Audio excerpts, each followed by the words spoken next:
Oi, galerinha, tudo bem? Hoje nós vamos falar de uma coisa assim, mas muito, muito interessante.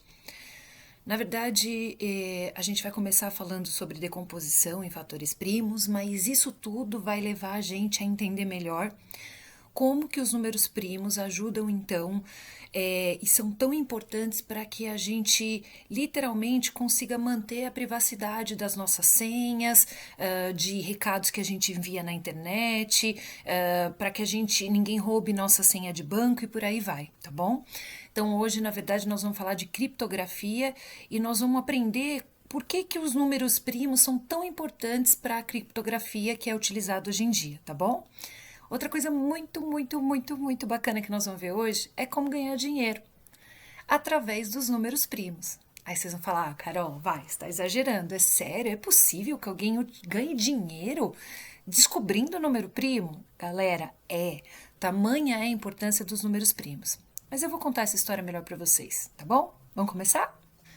Primeira coisa que nós vamos começar a fazer é aprender direito o que significa decompor um número em fatores primos, ok? Para isso, eu vou mostrar um exemplo para vocês de um número qualquer. Repara que aqui no meu exemplo 1 eu escolhi o número 60. E eu vou explicar para vocês o que significa decompor em matemática, tá bom? Na verdade, existem várias maneiras de eu reescrever este número, ok? Essas reescritas desse número a gente chama literalmente de decomposição. A palavra decompor e a palavra fatorar, elas são sinônimos. Então, vocês vão perceber que às vezes eu vou usar a palavra decomposição e às vezes eu vou usar a palavra fatoração, ok? Mas, na verdade, na nossa proposta aqui, que eu vou explicar para vocês, eu vou pedir para vocês começarem a pensar em maneiras para a gente decompor o 60 utilizando multiplicações de números naturais. Ou seja, o que eu quero que vocês tentem fazer? Dá uma olhadinha no 60, analisa ele com calma e fala aí para mim quais seriam as possíveis multiplicações de números naturais cujo resultado é 60. Ou seja, qual seria uma possível reescrita desse 60, uma possível decomposição desse 60 usando multiplicações de números naturais? Vamos ver? Bom, seguinte, eu aposto, tá, que vocês chegaram a pensar nessa decomposição. Repara que 1 vezes 60 é uma multiplicação de números naturais e o resultado é 60. É uma possível decomposição de 60. Vamos ver outra? Se eu, por exemplo, pegar 2 vezes 30, 2 vezes 30 também é uma outra maneira de eu decompor o 60. Perceba que eu estou utilizando multiplicações de números naturais. 2 vezes 30 vai dar 60. Vamos ver se tem outra decomposição de 60? Claro que tem, né, gente? Se eu fizer 3 vezes 20, por exemplo, eu chego em 60. É uma outra decomposição de 60. Será que tem outra? Claro que tem. Se eu fizer 4 vezes 15, vai dar 60. Se eu fizer 5 vezes 12, vai dar 60. Se eu fizer, por exemplo, 6 vezes 10, vai dar 60. Mas e aí? Será que essas são as únicas decomposições possíveis desse 60? Ou seja, são as únicas possíveis reescritas desse 60 utilizando multiplicações de números naturais? Pensa um pouco. O que vocês acham? Não, né, gente? Tem outras maneiras. Quer ver? Vamos lá. Por exemplo, eu posso escrever 2 vezes 3 vezes 10. Isso é uma outra decomposição de 60. Sabe por quê? Ó, vamos analisar, vamos conferir? 2 vezes 3 vai dar 6. E 6 vezes 10 dá 60. Vamos ver se tem alguma outra. Aqui, ó. Repara, tem outra decomposição de 60 assim, ó. 6 vezes 2 vai dar 12. E 12 vezes 5? Pois bem, dá 60. Será que tem alguma outra decomposição? Vamos ver? Se eu fizer 2 vezes 3 vezes 2 vezes 5, vai dar 60. Quer ver? 2 vezes 3 vai dar 6. 6 vezes 2 dá 12. 12 vezes 5 dá 60. Será que tem outras maneiras, gente? Vamos ver? Ó, tem 2 vezes 2 vezes 15. Repara que 2 vezes 2 vai dar 4. 4 vezes 15 vai dar 60. Então, é uma possível decomposição. Tem também aqui, ó, 4 vezes 3 que vai dar 12. 12 vezes 5 vai dar 60. Bom, gente, então repara, existem muitas decomposições aí do 60, né? Só que se a gente for analisar, dentre todas essas decomposições que a gente achou, vocês sabiam que só tem uma única que é composta de números primos? Vamos ver? Quer ver o seguinte? Olha só essa decomposição aqui, ó. Nessa decomposição, o 1 não é primo e o 60 também não é. Nessa outra decomposição, 2 é um número primo, 3 é um número primo, mas 10 não é.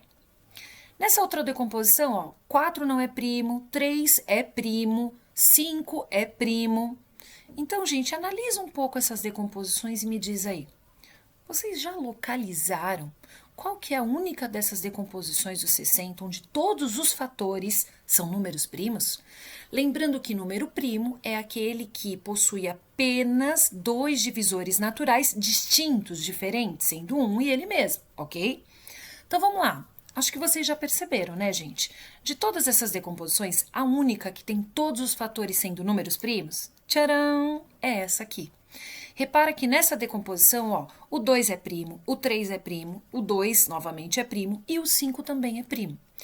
Então, vocês vão perceber que em muitos momentos, às vezes a gente solicita que vocês, em matemática, decomponham um número em fatores primos.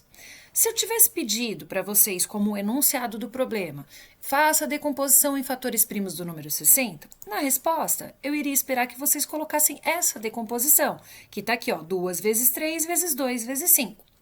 Mas percebam também que esse 2 vezes 2, como são fatores iguais, eu posso escrever utilizando potência. Isso vocês já aprenderam. Repara que na potência, a base, que é esse cara que tá aqui, ó, ele é literalmente o número que vai se repetir. E o expoente, ele indica em quantas vezes a base vai se multiplicar por ela mesma. No caso aqui, ó, repara que 2 ao quadrado é 2 vezes 2, que é justamente a representação desse 2 vezes 2 aqui. Então, na verdade, geralmente em matemática, a gente encontra essa resposta. A gente encontra essa escrita como sendo, né, uma nova escrita, uma nova maneira de representar o número 60. E que nova maneira é essa? É uma decomposição em fatores primos. E aí começa a parte interessante da coisa, ok? Repara o seguinte, faz muito tempo que os matemáticos já descobriram que todo número existe para ele uma única decomposição em fatores primos. Também foi descoberto que esses números primos, na verdade, eles são como se fossem tijolinhos, então, desses números. Porque perceba, se todo número pode ser fatorado, decomposto, utilizando apenas fatores primos, é como se eles fossem tijolos que vão construindo uma parede. Por isso mesmo, gente, esses números primos, na verdade, eles vêm de uma palavra que os gregos atribuíram a esse tipo de número, que é a palavra primeiro, que é como se fosse o primeiro ali da formação desse muro, digamos assim. E quando a gente traduz do grego para o latim a palavra primeiro, a tradução vem como primos, que é justamente o número primo, né, de onde decorre o termo primo que a gente utiliza. Então, quando eu falo número primo, perceba que não tem nada a ver com parentesco, né, gente? Aqui no contexto matemático, né, nesse contexto que eu tô falando para vocês, não tem nada a ver com meu primo de sangue, né? Pelo contrário, os números primos, eles vêm disso que eu acabei de contar para vocês. Eles vêm dessa tradução do grego para o latim da palavra primeiro, que vira primos, ok? Interessante, né? Bom, agora, repara o seguinte... ficar fazendo assim, tentando descobrir de cabeça, né? Ou seja, eu fiquei raciocinando aqui para descobrir essas possíveis multiplicações que resultassem no número 60 e, na verdade, até que chegou num momento que eu cheguei nas possíveis multiplicações onde todos os fatores eram apenas números primos, demanda um certo tempo. Quando o número é pequeno, o número é mais fácil, por exemplo, 60, que não é um número muito complexo nem nada, repara que não é tão difícil assim de fazer utilizando este procedimento que eu acabei de mostrar para vocês. Entretanto, se eu pego um número maior ou um número que não é tão simples, utilizar esse método, gente, vai ficar muito complexo, vai ficar muito difícil. Imagine, por exemplo, que eu peço para você pegar o número 2460 e me dar a decomposição dele em fatores primos. Se você fica fazendo por esse método, realmente vai demorar muito. Então, olha só que interessante. Existe outro método, outra maneira da gente literalmente fazer a decomposição de um número em fatores primos. E é claro que eu vou ensinar agora para vocês, tá bom? Vamos começar. Olha só. Então, ó, repara que eu vou pegar o mesmo exemplo, então eu estou falando do mesmo número, ok? Então, este outro método para eu literalmente descobrir qual é a decomposição de 60 em fatores primos consiste em... Coloquei o 60 aqui, eu passo um traço. Esse traço, ele significa divisão, ok? E aí, o que que vai acontecer? Bom, eu preciso saber quais são os primeiros números primos. E por que que eu preciso saber disso? Porque repara que eu vou buscar a decomposição do 60 apenas em fatores primos. Então, eu já elenquei aqui em cima, e isso eu aconselho vocês a sempre que vocês forem fazer esse tipo de método para descobrir a decomposição em fatores primos de um número, coloca ali num cantinho quais são os primeiros números primos. Então, eu coloquei lá 2, 3, 5, 7, 11, 13, 17, 19, 23, 29, 31 e assim por diante. Aí, nesse método, o que que eu vou ter que fazer? Vamos lá. Nessa coluna aqui, ó, estão vendo, tá? Nessa coluna, vão entrar todos os números primos. Ou seja, eu vou começar a fazer a divisão dos 60 por números primos, ok? Então, aqui entram esses números primos. E essa outra coluna aqui, ó, repara ela aqui, vai entrar literalmente os quocientes, ou seja, na medida em que eu faço a divisão, vai me dar uma resposta dessa divisão. O nome que a gente dá para a resposta da divisão, né, a gente sabe que é quociente, ok? Vamos começar? Então, eu vou olhar os números primos. Repara que eu vou pegar o primeiro número primo que está aqui, que é o 2. E eu penso assim, 60 é divisível por 2? Se ele for, eu já coloco o 2 direto aqui, ok? Lembrando que quando eu digo que o número é divisível por outro, eu estou querendo dizer que eu vou fazer a conta e vai dar uma conta exata. Ou seja, resto zero e quociente sendo um número natural, tá bom? Então vamos começar. A gente já sabe que 60 é divisível por 2, até porque qualquer número terminado em 0, 2, 4, 6 ou 8 está na tabuada do 2, é par, portanto é divisível por 2, ok? Então vamos lá. 60 dividido por 2. Vamos para um rascunho. Claro que muita gente já sabe de cabeça que vai dar 30, né, gente? Mas supondo, né, que vocês, algum ou outro aí tem alguma dificuldade, vamos para um rascunho e vamos fazer 60 aí dividido por 2, tá bom? Olha só, pega o 6, 6 dividido por 2 vai dar 3, 3 vezes 2 dá 6, para chegar no 6 resta 0. Desci o 0, coloquei ele aqui, portanto deu 30, ok? Esse quociente aqui, ó, eu vou colocar na coluna dos quocientes. Então, ó, coloquei ele para cá, tá bom? Vou continuar fazendo essas divisões por números primos, ok? Então, vamos lá. Volto aqui para minha sequência dos números primos. Se o 30 ainda for divisível por 2, então eu divido por 2 de novo. Se ele não for, eu passo para o próximo primo. No caso aqui, 30 é divisível por 2? A gente sabe que sim. Repara que o 30 termina em 0 e todo número terminado em 0 é divisível por 2. Então, eu vou dividir por 2. Volto para o meu rascunho e vou fazer 30 dividido por 2, que muitos de vocês já sabem que vai dar 15. Metade de 30 é 15. Repara aqui, ó, peguei o 3, que dividido por 2 vai dar 1. 1 vezes 2 dá 2, para chegar no 3 resta 1. Desci o 0, fiquei com 10, que dividido por 2 vai dar 5. 5 vezes 2 vai dar 10, para chegar no 10 resta 0. Repara que o novo quociente aqui é 15, então eu vou colocar ele na coluna dele. É a coluna dos quocientes que tá aqui. Então, eu pego ele daqui, ó, coloco ele aqui. Vou continuar fazendo as minhas divisões por números primos. Então, vamos lá. Eu vou pensar o seguinte, 15. 15 é divisível por 2? Não, né, gente? Se eu pegar 15 e dividir por 2, repara que daria 7,5. Só que 7,5 é um número decimal. E quando eu falo em ser divisível, eu tô querendo dizer que eu tô fazendo a conta, tá dando literalmente resto zero e quociente sendo um número natural. Lembra que número natural são números que têm aquela característica de serem números inteiros, positivos, mais o zero, ok? Bom, então vamos continuar. Então, 15 não é divisível por 2, então não divido por 2. Pego o próximo número primo, que é o 3. 15 é divisível por 3? Gente, claro que é, né? 15 está na tabuada do 3 e, além disso, por critério de divisibilidade, eu também saberia isso. Lembra? Se a soma dos algarismos de um número der um número divisível por 3, então o número também será divisível por 3? Repara, se porventura eu somar aqui 1 mais 5, que é a soma dos algarismos do 15, 1 mais 5 dá 6, 6 é divisível por 3, então 15 também será. Mas essa conta é muito simples, certo, gente? Então, vamos para cá. Vamos pegar o 15, vamos dividir por 3, vamos para um rascunho. 15 dividido por 3, todo mundo já sabe que vai dar 5. 5 vezes 3 vai dar 15, para chegar no 15, resta 0.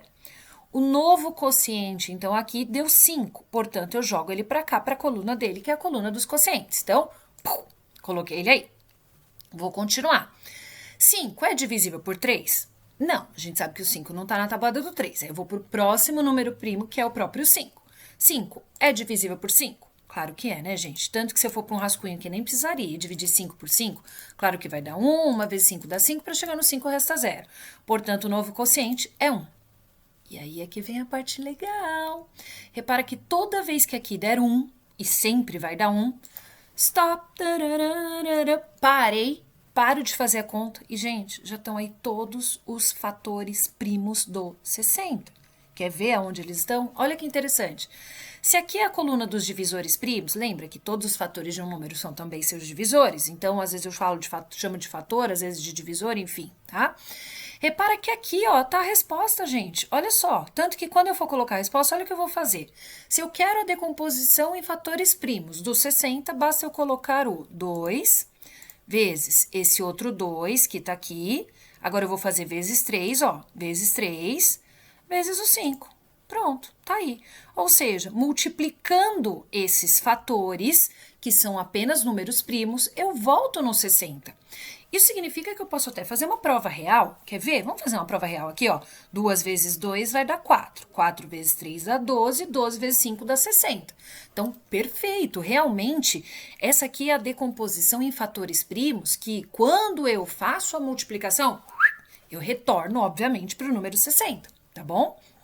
E é claro, né, que a resposta ideal seria aquela onde eu pego esses fatores que são iguais e escrevo na forma de potência. No caso aí, 2 ao quadrado vezes 3 vezes 5. E é óbvio, né, gente, que olha só, compara aqui, compara aqui. Claro que deu a mesma resposta, porque na verdade eu estou resolvendo o mesmo problema, só que utilizando métodos diferentes. Perceberam como esse segundo método é muito mais fácil quando eu estou com um número grande, um número alto, ou às vezes um número que o cálculo não é tão simples assim? Vamos ver um outro exemplo para ver se fica mais fácil? Quer ver? Vamos ver aqui um exemplo 2. Peguei o número 130. Imagine que eu solicitei para vocês, eu quero que vocês façam a decomposição em fatores primos do número 130, tá bom? Só que eu vou usar aquele método mais prático, tá? Então eu vou começar. Passo um traço, lembrando que esse traço significa divisão. Vou lembrar que eu preciso ter em mente quais são os primeiros números primos, porque afinal de contas eu vou decompor esse número em fatores primos, ok? Lembrando que eu já coloquei a sequência aqui dos números primos, então eu coloquei ó, 2, o 3, o 5, o 7, o 11, o 13, o 17, o 19, o 23, o 29, o 31 e assim por diante, tá bom?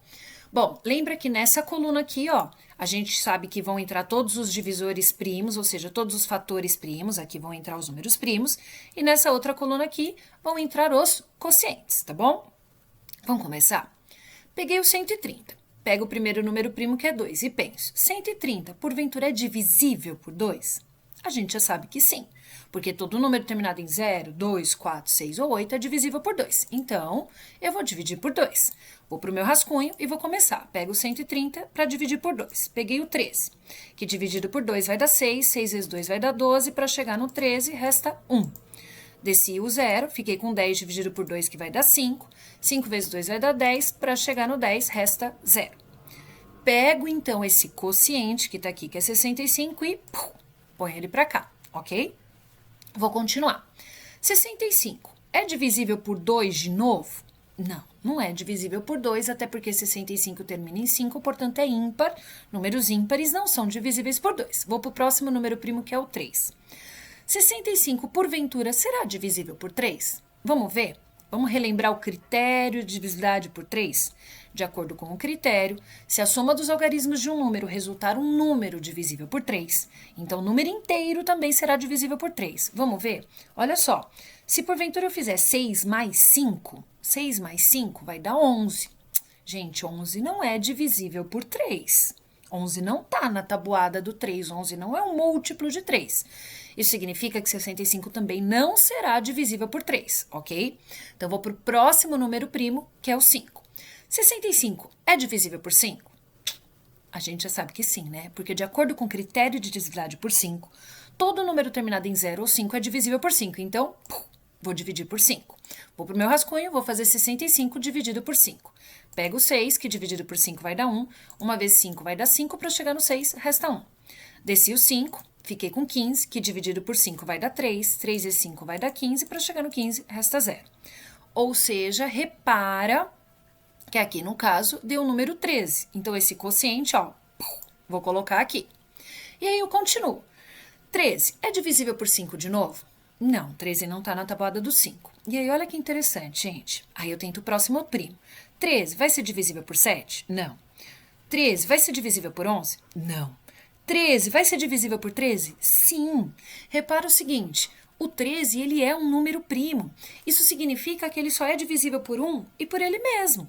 Então, eu vou dividir o 13 por 13. Aí eu venho para o meu rascunho e, obviamente, fazendo 13 dividido por 13, a gente sabe que vai dar 1. 1 vezes 13 dá 13, para chegar no 13 resta 0. Portanto, eu pego 1, que é o quociente, e ponho aqui. Na hora que deu 1, stop. Parei. E olha que interessante, olha qual é a decomposição em fatores primos do número 130. Lembrando que cada número possui uma única decomposição em fatores primos, ok? Vamos lá? Olha só, na minha resposta eu vou colocar esse 2 aqui, ó.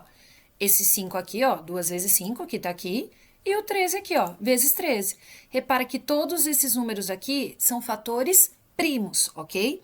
E olha que interessante, se a gente quiser fazer uma prova real, é só multiplicar tudo de novo para ver se realmente resulta no 130. Vamos ver, ó. 2 vezes 5 vai dar 10 e 10 vezes 13 realmente dá 130. Muito interessante, né, gente? Agora, tem uma coisa que eu preciso mostrar para vocês, tá bom? Vocês não necessariamente são obrigados a seguir a ordem dos números primos.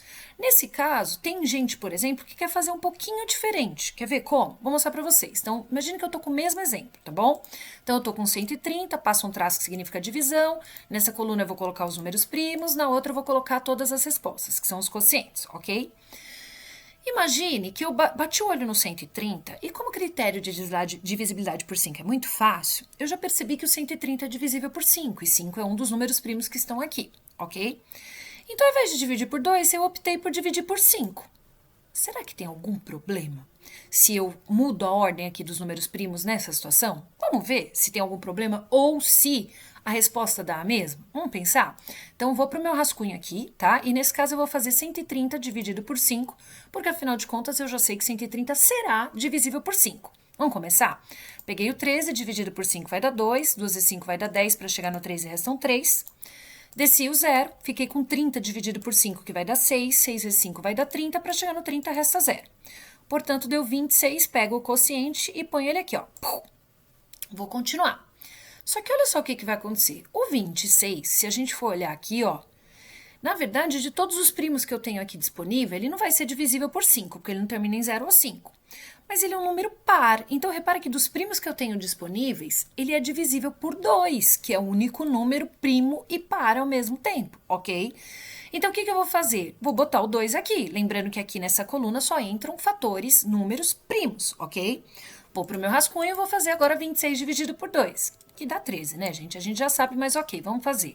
2 dividido por 2 vai dar 1, 1 vezes 2 dá 2, para chegar no 2 resta 0. Desci o 6, 6 dividido por 2 vai dar 3, 3 vezes 2 vai dar 6, para chegar no 6 resta 0. Portanto, deu 13, pego esse novo quociente e coloco aqui. E aí, olha que interessante. 13, né? De novo o 13. O 13 não vai ser divisível nem por 3, nem por 7, nem por 11, mas o 13, obviamente, vai ser divisível por ele mesmo. Até porque, se ele é primo, significa que ele só é divisível por 1 e por ele mesmo. Então, eu vou colocar o próprio 13 aqui. E é claro, né, gente, que 13 dividido por 13, a gente sabe que vai dar 1. 1 vezes 13 dá 13, para chegar no 13 resta 0. Pego este novo quociente que está aqui e coloco ele aqui. E mais uma vez, stop. E olha só, na minha resposta, qual então deu aí, né, utilizando aí em outra ordem, aqui os números primos, qual que foi o resultado? Ó, deu o 5, que tá aqui, vezes o 2, que tá aqui, vezes o 13, que tá aqui. Só que, galera, a gente sabe que a multiplicação ela é comutativa. Ou seja, na multiplicação, se eu comuto os termos, se eu troco eles de lugar, a resposta continua dando a mesma. Então, repara, 5 vezes 2 dá 10. Mas se eu comutar os termos e fizer 2 vezes 5, vai continuar dando 10.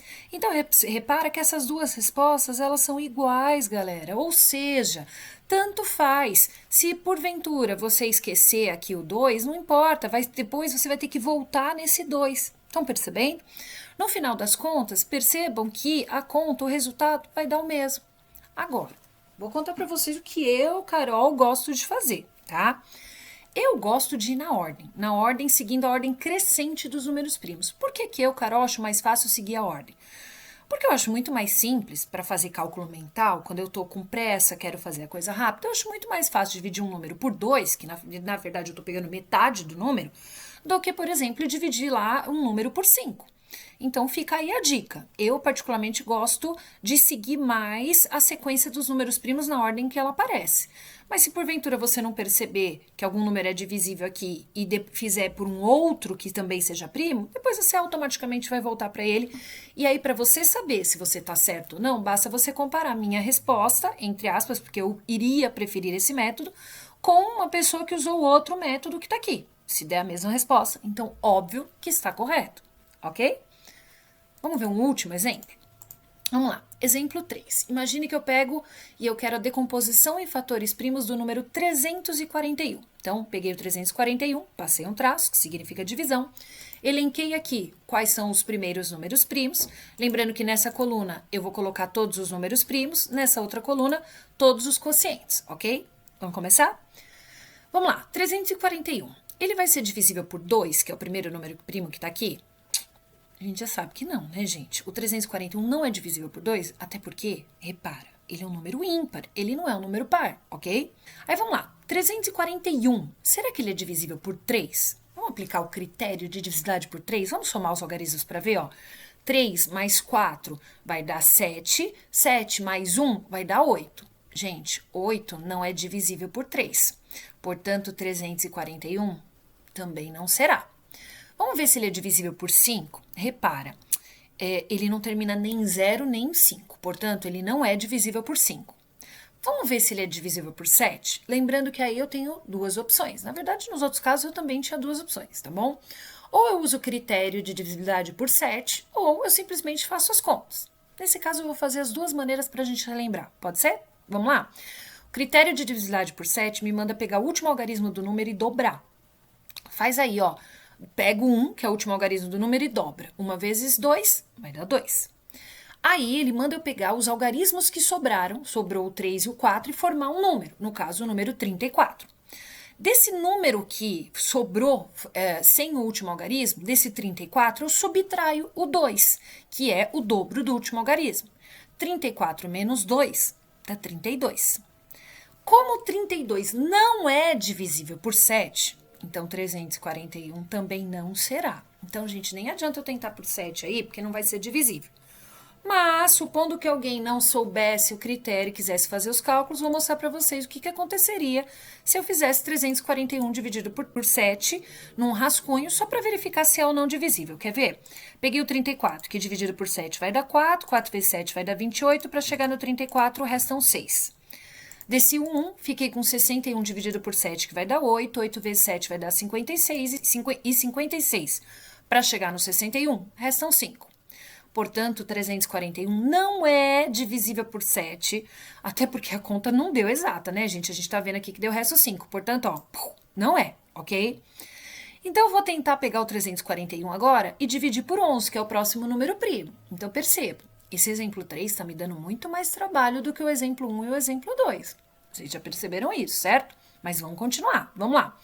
Vou para o meu rascunho e vou fazer 341 dividido por 11. Lembrando que existe sim critérios de divisibilidade para 11, para 12, para 13 e assim por diante.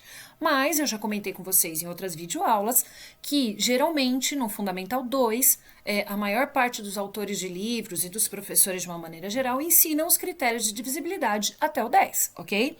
Então por isso mesmo nós vamos fazer o cálculo aí, tá? Vamos lá. Vou pegar o 34, que dividido por 11 vai dar 3. 3 vezes 11 dá 33. Para chegar no 34, resta 1. Desci o 1, fiquei com 11 dividido por 11, que vai dar 1. 1 vezes 11 dá 11. Para chegar no 11, resta 0. Ufa! Repara o seguinte, tá? 341, ele é divisível por 11. Tanto ele é divisível por 11 que deu resto 0. E dá 31. Então, eu vou colocar o 11 aqui, ó, que é literalmente o número primo, tá? Que é divisor do 341. E repara que 341 dividido por 11 deu 31, então eu pego esse quociente e coloco na coluna dele, na coluna dos quocientes. Então, ó, coloquei ele aí. Vou continuar. Aí eu vou pensar, o 31 agora, ele é divisível por 13? Não. Por 17? Não. Por 19? Não. Por 23? Não. Por 29? Não. Por 31? Sim! Repara o seguinte, Na verdade, eu já sabia que ele não era divisível por nenhum desses números, porque eu tô vendo o 31 aqui. Gente, se o 31 é primo, significa então que ele só é divisível por 1 e por ele mesmo. Então, eu só vou conseguir mesmo colocar aqui, ó, é o 31. Então, se eu for para um rascunho e dividir 31 por 31, claro que vai dar 1. 1 vezes 31 vai dar 31, e para chegar no 31 resta 0. Portanto, eu pego o novo quociente e coloco aqui. E aí, tcharam, stop, lararara, deu 1, parei, certo? E aí é só colocar a resposta. Então, olha que simples. A decomposição em fatores primos do número 341 vai ser 11, que está aqui, vezes 31, que está aqui. E claro que se você quiser fazer a prova real, é só você fazer 11 vezes 31, que você retorna no número 341. Caso você não retorne no número, obviamente, você errou na sua decomposição. Muito interessante, né, gente? Mas a gente vai continuar falando de coisas ainda mais interessantes. Quer ver? Vou mostrar para vocês o seguinte. Lembra, né, que teve uma videoaula aí que eu mostrei para vocês, o crivo de Eratosthenes, que era um método que consistia em localizar números primos numa tabela? Então, se eu fizesse uma tabela até 100 e aplicasse o método proposto pelo Eratosthenes, eu acharia numa tacada só todos os números primos até o 100. Se eu fizesse uma tabela até 500, eu acharia todos os números primos até o 500. Lembram que eu comentei isso? Bom, pois bem. Eu vou usar essa tabela aí, que é o crivo de Eratosthenes, para entrar num assunto com vocês muito interessante. Quer ver uma coisa? Imagine que eu tô de posse, ou seja, eu conheço os primeiros números primos até o 100, tá bom? E olha que eu nem tô falando de números tão altos assim, tá, gente? Repara o seguinte, vou colocar aqui um exemplo. Imagine que eu escolho dois números primos quaisquer para multiplicar, tá bom? Eu escolhi aí 23 vezes 97.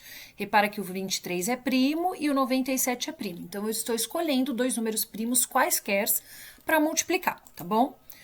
Quando eu fiz isso, deu o número 2.231. O que significa o seguinte, fazer uma multiplicação é muito rápido e muito simples. Mas se eu pedisse para você fazer a decomposição do número 2.231 em fatores primos, vocês iam demorar pra caracas. Não só vocês, como eu, como qualquer pessoa. Porque, repara, nós utilizaríamos aquele processo que eu acabei de mostrar e nós ficaríamos tentando dividir o 2.231 por 2, por 3, por 5, por 7, por 11 e assim por diante até chegar no 23, onde aí sim nós perceberíamos que 2.231 dividido por 23 dá 97 e de posse dessa tabela, né, olhando na tabela no crivo de Eratosthenes, se eu percebesse que o 97 está aqui, portanto é um número primo, então eu já sacaria que ele é o próximo, ok? Ou seja, qual que é o grande lance da informática quando a gente fala que os números primos ajudam os hackers a literalmente proteger vários sistemas nossos, como senha de banco, senha de e-mail, dados de cartão que a gente coloca na internet.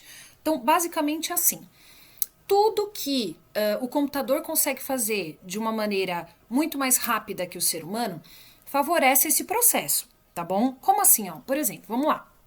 Repara que pra gente fazer 23 vezes 97 é rápido. Para um computador, então, é mais rápido ainda. Mas pra gente é muito difícil quebrar esse número.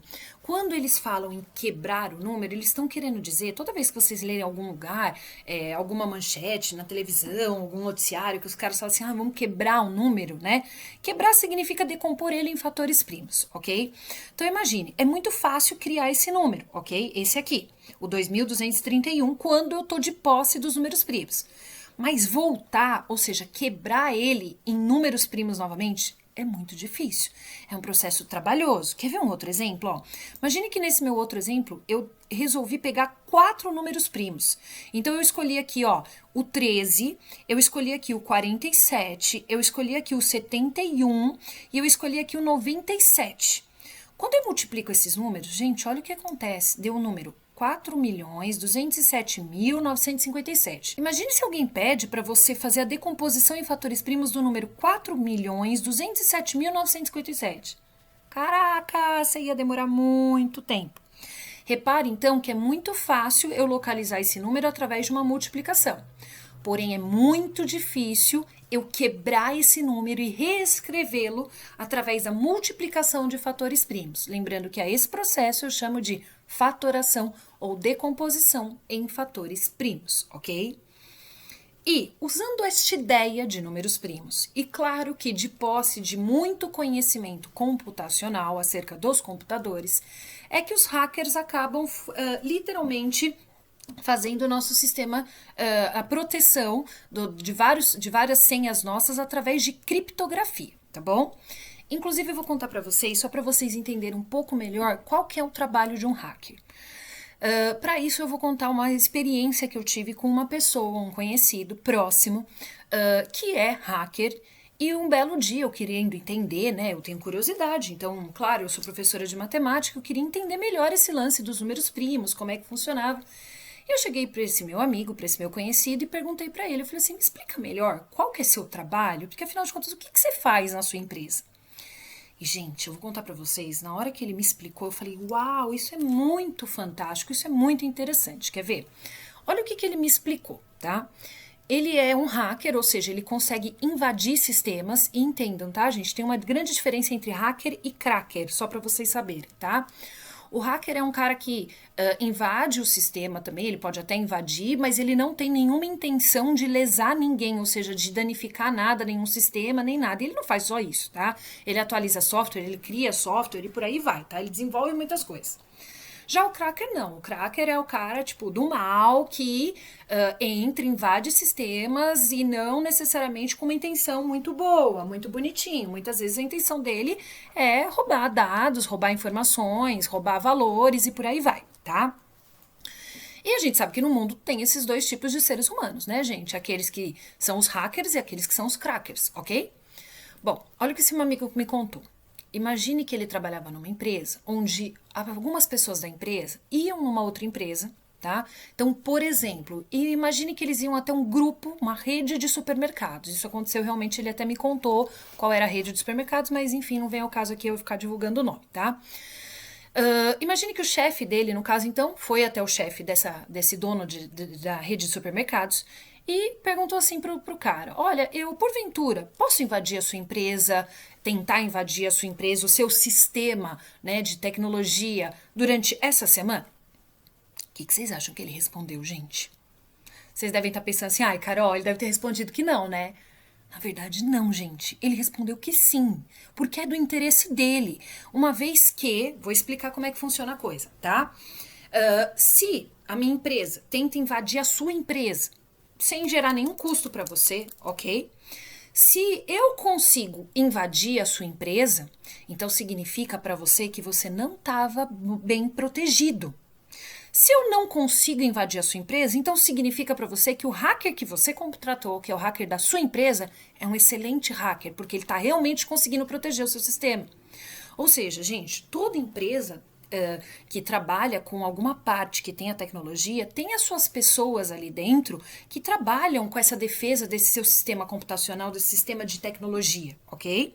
Então, a partir do momento que aquele grupo de supermercados, tá bom? Deu a autorização para o chefe desse meu colega para invadir, porque ele queria saber se o sistema dele estava bem protegido ou não, se os hackers que ele possui são bons hackers ou não, ok? Então ele vai lá e dá autorização para esse chefe deste meu colega. Nesse momento de posse dessa autorização, que ele tem um prazo para poder tentar invadir o sistema legalmente falando, ou seja, a lei está respaldando, né, porque foi autorizado este ataque, esta invasão, tá? O chefe do meu colega virava para este meu colega e falava, ô fulaninho de tal, vai lá e invade o sistema desse grupo, desse supermercado. E era isso que esse meu colega fazia, gente. Ele ia lá, ele invadia o sistema. Vou dar um exemplo que ele próprio me contou que eu achei muito interessante, tá? Um exemplo simples, tá, gente? Banal, mas aconteceu realmente, tá? Por exemplo, ele combinava com o colega dele de entrar num supermercado qualquer, pegar um vinho. Então, imagine que o vinho ia custar, sei lá, R$ 379, faz de conta, ok? E aí, na hora que a pessoa ia passar o vinho no caixa, era a hora que esse meu colega invadia o sistema e alterava o valor do vinho. Então, ele fazia um vinho de R$ 379, por exemplo, passar ali no sistema por R$ 37,90, por exemplo, ok? Isso realmente foi uma das mínimas coisas que ele fez para mostrar para esse dono do supermercado o quanto que ele não estava protegido. Então, na verdade, depois que acaba esse trâmite, aí é claro, eu vou explicar para vocês o que a empresa ganha com isso, ok? Esse meu colega, então, fez uma série de invasões ao sistema desse grupo de supermercados e depois, claro que ele passou para o chefe dele foi conversar com o dono desse grupo e nessa conversa levou as provas e mostrou para ele o quanto o sistema tecnológico dele estava fragilizado. Então, mostrando as provas e falando assim, olha, o sistema está realmente extremamente fragilizado porque nós conseguimos invadir aqui, aqui, aqui, aqui, aqui estão as provas, é quando ele vira e fala assim, porventura, você não quer contratar a minha empresa com o meu hacker para poder proteger a sua empresa? Entenderam como funciona, gente? E é aí que eles começam a ganhar dinheiro. Então, repara que nessa, né, o grupo, o dono daquele grupo de supermercados realmente foi lá e contratou a empresa onde esse meu amigo, esse meu colega trabalhava. E aí esse meu colega, sendo hacker que trabalha para essa empresa, passou a literalmente proteger este grupo de supermercados e não a atacá-lo. Estão entendendo? Só que, como é que esse meu amigo faz isso, gente? Adivinha o que ele usa? Galera, tcharam! Ele usa números primos, né? Justamente por essa dificuldade que eu mostrei aqui para vocês de se quebrar um número em números primos, ou seja, de fazer uma fatoração, uma decomposição de números muito grandes em fatores primos, em decomposição em números primos, ok? Claro, né, gente, que não é só isso, porque se fosse só conhecer números primos, qualquer um de nós poderia invadir um sistema, né? Claro que por trás disso tem toda uma linguagem computacional, um estudo que tem que ser feito, tá bom? Mas fica aí a dica até para quem eventualmente no futuro queira trabalhar utilizando isso aí, trabalhar como hacker aí em alguma empresa, tá bom?